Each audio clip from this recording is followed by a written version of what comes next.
ay tungkol sa isang artista na napakasikat noon. Pero ngayon, isa na lang nagtitinda siya ng isaw. Gawin natin inspirasyon ang mapapanood natin. At alam ko, kilalang kilala niyo siya noon. Hanggang ngayon, kilala pa rin. Sikat pa rin.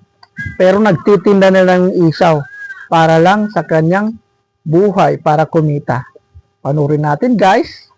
Ito yung bahay niya. Manong, Ay, magandang hapon. Pwede mo tanong? Pwede naman Saan po. ba ang bahay nung artistang si Dan Alvaro? Saan ba Ay, siya? dito po, tuturo ko. Ay, dito? Ay, hindi yun. Ano lang po yan. Sa harapan lang po yan. Dito po Nasaan yung ba bahay siya? niya. Dan! Meron ko bisita si Jules Babaw. Ay, Dan! Ikaw pala yan. Oh, busy-busy ka rito ah.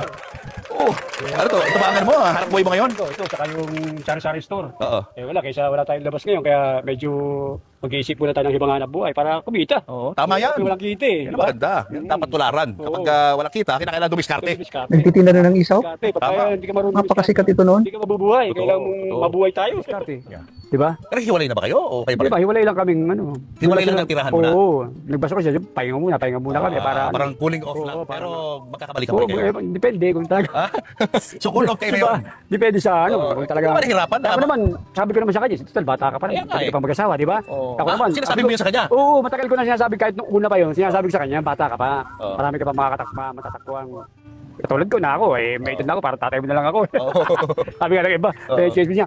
Eh, si Dan Albo, mahilig sa bata. Sabi ko, hindi. Yung bata mahilig sa matanda.